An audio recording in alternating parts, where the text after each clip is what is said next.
Hello, everyone, and welcome to the Stigma-Free Society's Facebook Live event. My name is Jerry Friesen, also known as a recovering farmer. I am a stress and conflict management specialist working out of Manitoba.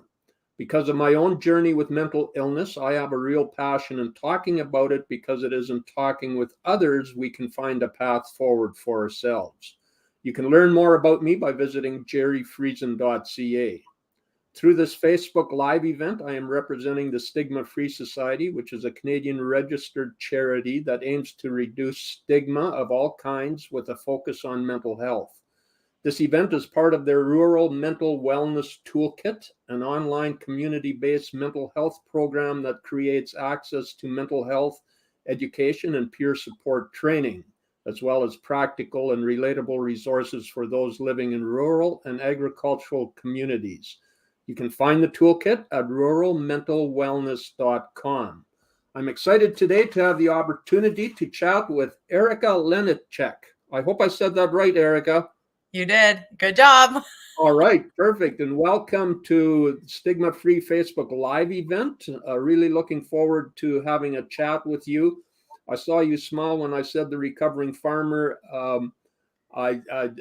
As you can probably tell, I used to farm and have my own journey with mental illness. So that's why I really look forward to hearing you talk about it after I read your bio, which is I will just read out here. Erica is a Master of Arts in Counseling psychology student. She received her Bachelor of Science streams in Neuroscience, Psychology, and Kinesiology, and a Bachelor of Education with great distinction in Science Education and Community Health.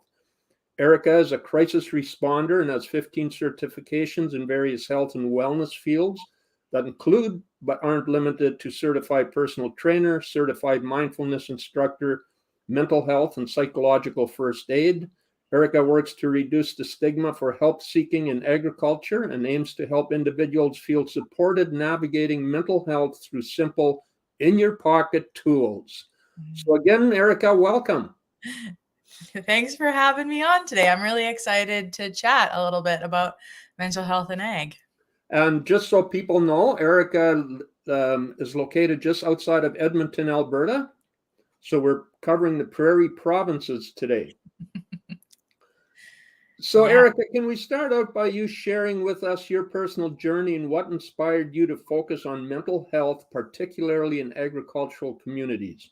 Yes. My story is kind of I don't know if it's different or not, but I actually started really being passionate about psychology and mental health when I was in, I think it was grade 9 or 10. I can't remember, but I took psychology and abnormal psychology through distance learning in my small town high school. I was raised in Crossfield, Alberta, and we had quite a rigorous distance learning program. You could take everything from the green certificate to registered apprenticeship program to psychology. And I didn't want to be in Woods class. So my parents gave the okay and put me said, pick something else and do something else. And I took psychology and I really loved it. I just became passionate about it. I remember learning about a guy named Phineas Gage. And if I turn my computer that way, I drew a painting. I don't know where my finger is, right there, for a different class. And Phineas Gage is a railroad worker who got a railroad spike in like the 1800s. He got a railroad spike through his prefrontal cortex, which is right here. And I was fascinated that he didn't die, honestly. Like, I was this kid and I was like, wow, something so traumatic can happen to your brain physically. And he didn't have anything really happen to him except for the fact that they noticed a lot of behavioral changes. So then I went on and I learned a little bit more about psychology, and I ultimately decided to study psychology in university. And that's where I got my neuroscience, psychology, and kinesiology degree from the University of Lethbridge. And I was actually originally just in neuroscience, and I said to them, I was like, I want to learn more about how like the brain and body interact. And somebody said to me, okay, so why don't you take a bit of a combined degree, like do all three things? And I was like, okay, so I did. And then I went through my own personal trauma, and 3 days after I went through quite this traumatic experience, I walked into the counselor's office at the university and I said, I need help. I just went through something that was really, really bad. And I think this is where I need to be. And I worked with actually 3 or 4 throughout a number of years, very good psychologists. And they really helped shape who I was. And I don't think that I would be who I am, where I am, or possibly even alive still if it wasn't for them. So I just knew that I was studying neuro and psych, and I had this support system from the psychologists that I got to work with after going through a traumatic event. And I wanted to do more with it. I was passionate about it. And then about 5 years ago, so I wasn't raised on a farm. I was raised in a small town with an appreciation for farming because farming is in my family. And just growing up in a small town, but I moved out to the farm, and we're about 2 hours from everything, 45 minutes from town or a city. And I felt the loneliness and the anxiety and how many factors are not in your control. And I decided, you know what? I can't do this. And I went back to counseling. And ultimately that led me to the path of applying for my master's and deciding to become a registered psychologist, and then advocating for the people in this industry, because I don't want anybody to feel as alone, lonely, sad, and hopeless as I did in the, peak of my depression. Yeah, that's interesting, Erica. You've made a number of points that resonate with me. And certainly when we talk about the isolation of a lot of our farmers, I experienced that. You spend a lot of time alone in a barn if you're a livestock producer, or on a tractor. And of course, we know that isolation breeds illness, and that can create another whole bunch of issues. So certainly appreciate those comments. So you've kind of touched on this, but why is mental health support important for those living in rural and agricultural areas, and what unique challenges do you find that they face? Well, I think that there's quite a conversation that we can have about that. I think for a long time it wasn't accessible.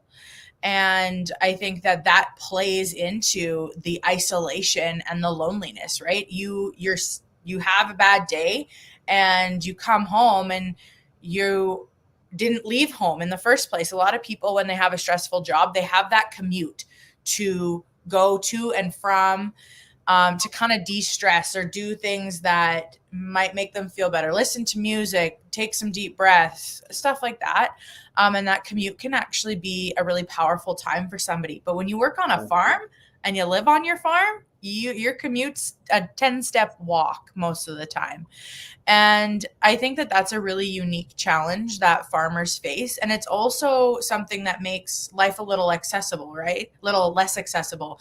You have to drive 45 minutes to an hour into town, or depending on how isolated you are, a couple hours into town. My personal psychologist is 2.5 hours away from me. And so I think that we have the burden of accessibility, and we have the unique lifestyle of living somewhere that's so beautiful and so grounding, yet so stressful. Yeah, and I love that point you make about even when you're not home, you are home. And I talked to a group of chicken producers this week, and they talk about the fact that the added layer of having livestock is, even when you go on vacation, you're away from home, but you never really leave because you're constantly thinking about and being concerned about what's going on at home. So that's an excellent point. I'm wondering, Erica, do you hear a lot from farmers regarding things like climate events and government policies and that kind of stuff? You talked about things not being in the farmer's control, and certainly that just barely scratches the surface, but there's a few examples there. Yeah, it's actually quite interesting because through my platform, I've had the opportunity to connect with farmers across the world, actually. I've watched and been connected to farmers who were protesting in Europe for farmer regulations, in India. And it kind of seems like everybody's fighting the government a little bit with not feeling appreciated, or, the differentiation between what the producer sees versus the price of things on the other end, on the selling end of things. Once it goes through the chain, there's a lot of factors of what impacts the mental health of farmers and the health of operations overall. And you definitely hear about politics worldwide when it comes to the impact on farmer mental health. Yeah, for sure. I'm just curious, and actually, you know what? I have this issue with a question pops up when you're talking, and then of course the train leaves the station and I'm not on it, so I'll get back to it. But one of the things I was going to ask you is, you mentioned, and I think I have that on my list of questions further down, but I'd like to go there now. You talk about your platform. Can you just help our viewers understand what that is? Yeah, so it's kind of multifaceted, and it's actually evolving currently because of where I'm at in my master's. But I mostly run a social media platform. So I'm very active on Instagram. I show different tools. I kind of go into the psychology and counseling side of things to help people normalize what they're going to notice and what the kind of verbiage is going to be used when they get into working with a mental health professional. And I have a podcast. My podcast is actually going to be ending as of November 31st. I just made that decision because of the simple fact that I have too many irons in the fire. So that was something I had to decide for myself. I am on a farm as well. We're on a Black Angus operation. But I decided, so mostly Instagram, and I just try to provide realistic tools for farmers and to make, like I said, that language, understanding mental health a little more accessible than the buzzwords you hear on like the average TikTok and stuff like that. Yeah, for sure. Oh, that's perfect. I like that. And we already talked about what motivated you to work towards reducing the stigma, but I just like to, and that's actually the question I was going to ask you before. Do you see from your experience that, and that we've often talked about the stigma and the stigma of reaching out for help, do you see that reducing in our rural communities? I do, slowly. Yeah. I think it has a long way to go. I think we're at this point, and I used to talk about it a lot because I used to work in prevention and education. And you're at this point where we saw it with bullying. So bullying was, a big campaign some time ago, and you kind of hear about it less now, and you hear more about the focus on mental health prevention, meaning positive mental health promotion. And, I think right now we're at this point in promoting mental health where people are becoming less scared to share their stories, and they're starting to use the terms, but the waters are kind of getting muddy. Terms might be not necessarily used correctly or overused. And I think we're kind of at that point where we're raising awareness, and now possibly we'll see the shift into people seeing mental health supports. I do think the stigma is becoming less, but I think because of accessibility and a lot of the lifestyle that we live, we still have some barriers. But I do think mental health and seeking support is becoming more normalized, for sure. I see it every day on my platform. I help people and I refer people to counselors probably 2-3 times a week. I get a message saying, you know what, talking to you and interacting with your page, I've decided that it's not so scary to go get help. I'm wondering if there's a counselor in my area that you could help me find. And so I do. I help people all the time find counselors within. I say, what's your driving radius? Where do you live? What kind of person are you looking for? And we try to find them help. Yeah, that's awesome. And I've been so encouraged. I actually started telling my own story in 2010, and the uptake was kind of slow, but then we've had organizations over the last few years that have really started building on the awareness piece and providing resources. And that counseling piece is so important. And I'm part of a group in Manitoba called the Manitoba Farmer Wellness Program, which provides for free counseling for farmers and their families. And so we kind of see that have a snowball effect into other parts of Canada. So it's encouraging to see that. And I really get encouraged when I talk to groups and I hear them starting to be a little more open about talking about it. Yeah. I agree. And I find that I think there's a lot of people that are more willing to tell their stories like you are. And I think that that makes a really big difference of, I'm not alone in how I feel. I'm not alone in my experience. I'm not alone in being frustrated with the drought that's gone on for 5 years.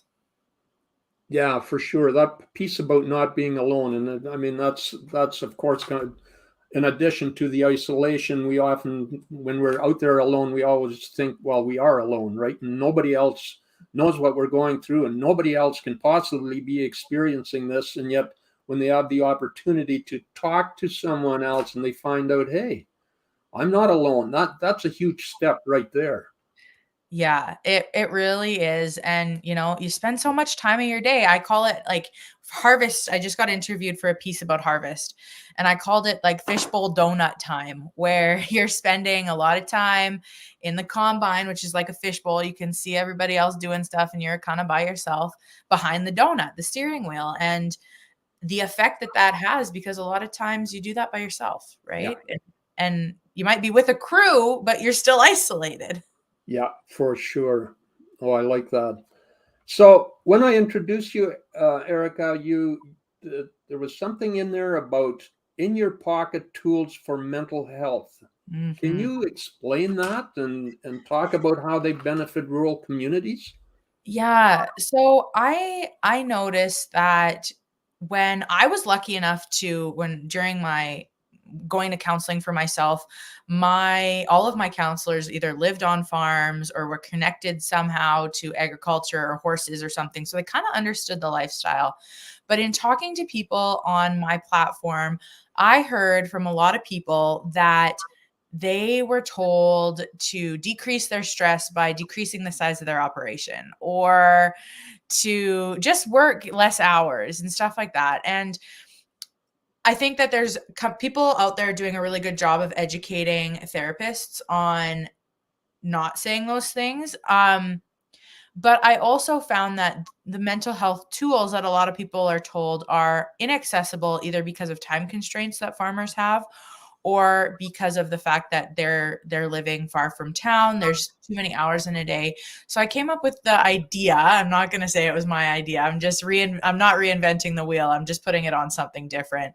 And it was the idea of tools that were just so simple, they were in your back pocket, things that could help with mental health in, just a couple of minutes, and making it realistic and accessible financially, time wise, stuff like that. And so I talk a lot about things like mindfulness, and how mindfulness is kind of this big word right now that is trendy, but it's really as simple as taking 3 deep breaths and paying attention to your five senses for a minute or two. And my whole thing behind that was anxiety reduction, because of the fact that there's a whole neural process that the main alarm bell in your brain is something called your amygdala, and your amygdala sets off your anxiety. And that's what farmers are, at the end of the day, all that stress and the panic attacks, that's anxiety. And the number one way that research has found to decrease anxiety and to help people through panic attacks is paying attention to your breath and your five senses. So I came up with this idea of calling it in your pocket mental health tools, simply because farmers wear jeans and coveralls. And I wanted to make it like kind of, the lifestyle, but also think of it as like a multi-tool that you can carry around with you all the time. And, when I talk to people and they're like, this isn't working for me, this is, and I'm like, let's deal with what you have with you all the time right now that's realistic for you in this moment. Yeah, and you know what? I love that. We need those, and I certainly need those little tricks at any given time that I can pull out of my pocket, as it were, and use them. And I've found a bunch of little things or different tricks that I've used over the years, and that's I go back to the comment I made at the outset is when we talk to each other, we find out what other people do, and just talking to you is percolating in my head and giving me more ideas and that's the benefit of being able to talk to others, but also this idea of, you know what, we carry our wallet in our pocket, we carry our ID in our pocket. If you're a cattle farmer, you probably carry a jackknife in your pocket. Exactly. You know, we have these things that we carry with us, and there's these little tools that we can have in our pockets for better mental health.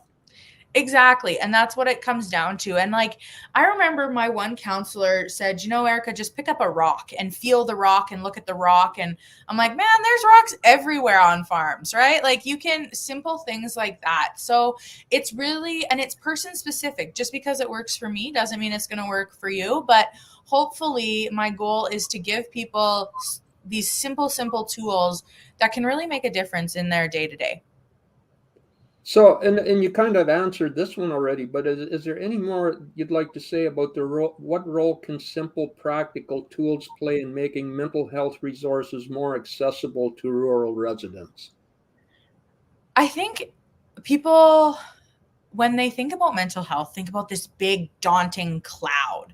And by bringing in just simple tools, as simple as going onto your driveway that's gravel and picking up a rock and feeling that rock. I have the same rock that my first counselor gave me back in 2014 or 2015, and it's in my wallet. And when I speak on stage, like doing, public speaking, or when I am struggling and I just feel like I'm agitated, I get that exact same rock. And it's not really anything special. It's just a rock. So instead of thinking of mental health as this big, huge topic, I think that it becomes more accessible when you narrow it down and make it as simple as what can we do for you that works for you, that is in your environment, that is helpful. Like things like if you're pouring water, and a lot of times people put the water in the trough and then they walk away and they forget about it and it overflows. Maybe instead, if you have time, this is something I started doing for myself because I do have time. I listen to the water flow and I watch it and I smell it, and I'm there and I'm present with myself as I'm filling my horse's water. And it makes a huge difference. Yeah. And just relaxing and being where my feet are. Yeah. Yeah, that's perfect. I like that. So, Erica, what are some key strategies you found effective in engaging rural communities and encouraging them to prioritize mental well-being? I think talking about it. Yeah. Is the biggest one. Communication, right? And the interesting thing about communication and talking about things like mental health is that you connect, right? And so one of the major pillars of preventative factors of mental health is connection. And that takes away that loneliness piece. That takes away the piece of feeling like you're the only person going through things. And so I think connection is probably one of the biggest ones, and learning to talk about it and learning that you're not alone in your struggles. And I think that people are doing a really good job of that now. Like you're seeing more and more communities hosting events. Our vet clinic and one of the drug companies is hosting different events, and it has nothing to do with mental health, but it's still a networking opportunity. Those are really big, and you see a lot of those happening now, which is good. Yeah. I read just recently someone said that we are the loneliest society in history. And it kind of struck me when I read that and going, no, but we have social media, we have our cell phones, we text. And then I went, yes, we're connecting, but are we really connecting? And so that personal, connection is the piece that's important. And I think it's an important point to make is that just because you hear someone tell you should connect with others more often, don't go to your phone and text someone or scroll through social media, because trust me, I feel like spitting every time I say social media because I think it's leading to the downfall of really being able to connect, and it's just causing more mental issues than fixing anything. It is. I love social media. It's let me start my whole platform, and it's helped me connect to people, like I said, on a global scale. But at the end of the day, when some of my friends are in Minnesota or Wisconsin and I'm having a bad day, it's not the same texting and sending voice messages as it is having somebody come and give you a hug. And the psychological impact of hugging is huge. And my auntie always rags on me on Facebook when I post something about the psychological and physiological things about hugging, because I'm not a hugger. I'm actually not. She's like, that's funny that you post about that, yet like we have to force you, but it's still so important. Heart rate regulation, things like that. And so it's just not the same. And then we can talk about blue light and dopamine and all that kind of stuff. And just because you're connecting with people on a larger scale across the world doesn't mean that replaces that face-to-face connection and the importance of being together physically.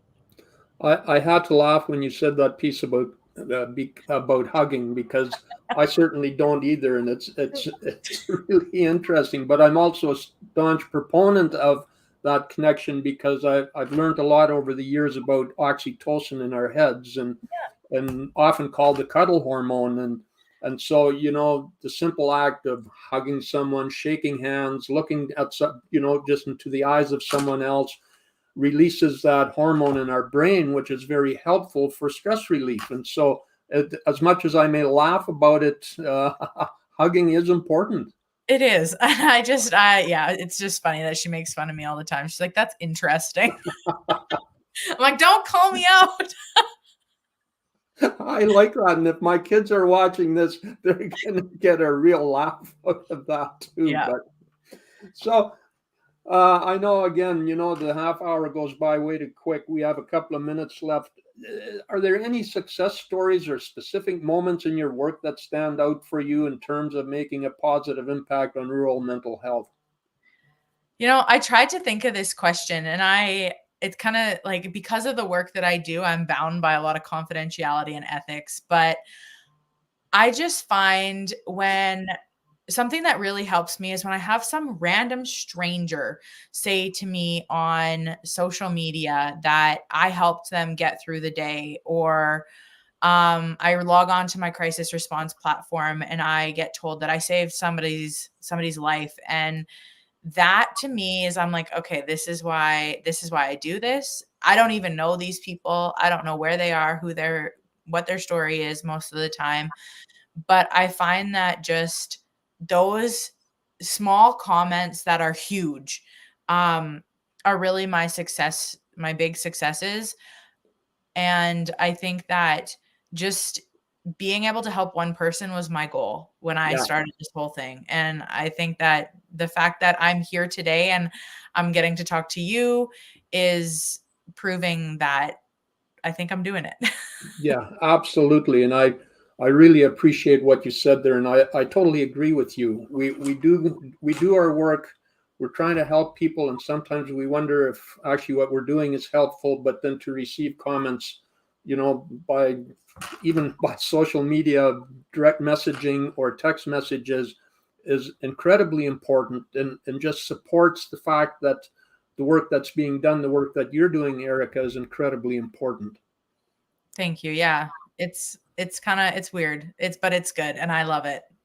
So, having said that, Erica, I hadn't heard about what you do prior to being introduced to you by Andrea. How can individuals, organizations, and communities support your mission to improve mental health awareness and resources in rural Canada? Well, they can follow me on Instagram is probably the best way to support it. To support me personally, I public speak, so I would love to come talk to people if you're having a conference. And I think otherwise, keep talking about it, keep normalizing the tools that you use to help yourself feel good on those bad days, and continue the conversation. At the end of the day, it's not really about supporting me. It's about supporting the industry that we love so much and supporting each other. Right. Perfect, Erica. I really appreciate that. I'm just going to bring a close to this, but I hope you stick around after we go out of being live, because I want to chat with you about how we can exactly build on that further. So, Erica, I really appreciate you joining us today. It's really your insights into mental health and wellness certainly have resonated with me, as I'm sure they have with our audience. I think the point that you make and I make, and it's good to say it again, is to everybody out there, you're not alone. There's others that are facing similar challenges. There are others that are experiencing similar things. So remember, it's okay not to be okay, but it's also okay to reach out when that is needed. So if you are struggling today, make sure you reach out and talk about it. And also, please avail yourselves of the many resources available in the Rural Mental Wellness Toolkit, which can be found at ruralmentalwellness.com. So thanks again, Erica. And so everybody else, till next time, stay safe and be well.